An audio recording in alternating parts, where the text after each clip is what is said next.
కాన్పులైతే కిట్లు లేవు, కంటి సూపుకు పైసలు లేవు, కాంట్రాక్టర్లకు బిల్లులు లేవు, కామన్ పబ్లిక్ కు 6 గ్యారెంటీలు లేవు. అవి ఏమి ఇవ్వకున్నా మంచిదే గాని సర్కార్ విజయోత్సవాల పేరుతోని మాత్రం పొట్టు పొట్టు ఖర్చులు చేస్తున్నది. పొద్దు పొద్దుగాల వచ్చే న్యూస్ పేపర్ల యాడ్లు, టీవీ ఛానళ్లలో అడ్వర్టైజ్లు, చౌరస్తాల హోర్డింగ్లు, ఫ్లెక్సీలు, పబ్లిసిటీ యాడ్స్ కోసం జనం సొమ్మును నీళ్ల తిరగ ఖర్చు చేసింది మన కాంగ్రెస్ సర్కారు. ₹1 కాదు, ₹2 కాదు, కాంగ్రెస్ ప్రభుత్వ విజయోత్సవాల పేరుతోని 25 కోట్ల రూపాయలు ఎగజల్లింది.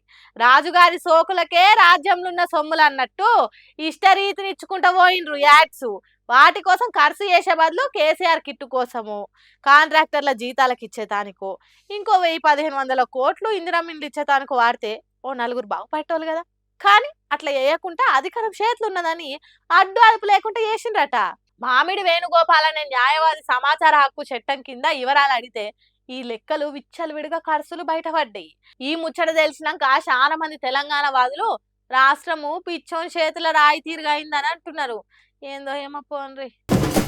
ఇక పెరిగి తగ్గెరో తగ్గెరో తగ్గే అని మొత్తుకున్నాడు తప్పితే అడ ఏది చక్కగా తేల్తలేదు.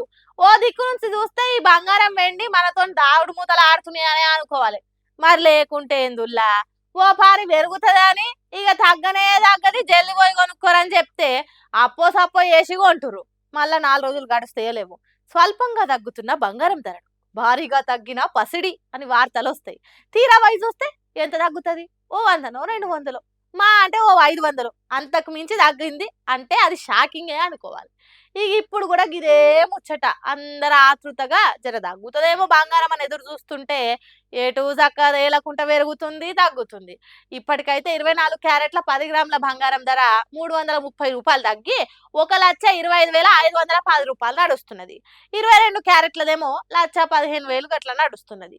ఇంట్లో ఇంకో షాకింగ్ ఏంటంటే బంగారం కంటే వెండే దూసుకపోతుంది కాబట్టి ఒంటె పెదవికి నక్కాశ పడ్డట్టు ఆశగా ఎదురు చూపులు మానేసి కొనాలనుకుంటే గోనురి, లేకుంటే ఊకొరి. ఇక మనలో మన మాటబ్బా, పెరిగితేనేమో వేలల్లో పెరిగి ధర తగ్గితేనేమో వందలలో తగ్గుతుంది. ఇక గీడనే అర్థం కావాలి మనకు. ఎంత తగ్గినా లచ్చకు మీదనే ఉంటది తప్పితే కిందకి దిగది. ఉన్న సొమ్ములు పైలంగా దాచుకుంటే గదే చాలు, అంతే కదా.